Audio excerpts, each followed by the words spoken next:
Сәлам, дусларым! Татарстаныбызда шәһәрләр, авыллар бик күп. Табигатыбыз гаҗәеп бай.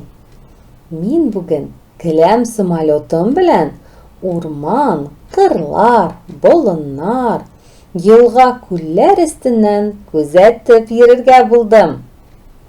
Әйдә, җитезкәй, тизрәк киттек очып.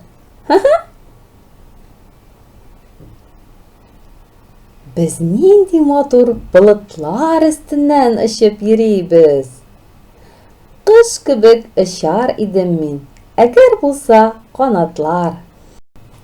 Келәм-самолет белән кирәкмиләр канатлар. Кара әле, җитезкәй. Бигрәк киң болыннар. Бу нинди матур табигатьле авыл икән? Әйдә, берәрсеннән туктап сорап алыйк әле. Хәерле көн. Гафу итегез, сездән сорарга мөмкинме? Бу авылның исеме ничек?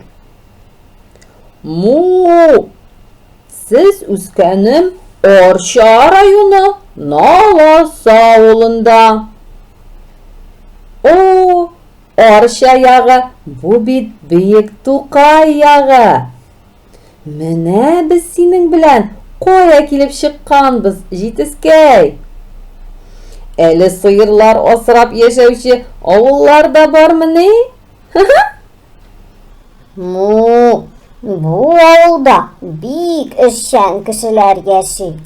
Хәтта 2-3 сыер тоталар. Минем исемем Сөтлебикә. Ә мин Казаннан Рамай булам.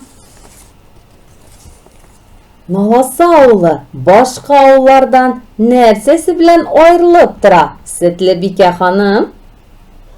Монда элек-электән җырга-моңга гашыйк халык яши. Шулай ук Наласа авылы үзенең көрәшчеләре белән дан тоткан авыл. Мин татарча көрәшне бик яратып карыйм. Алайса, Сабантуй бәйрәменә монда килербез, җитезкәй. Ә хәзер безгә китәргә вакыт. Әнием көтәдер. Хушыгыз!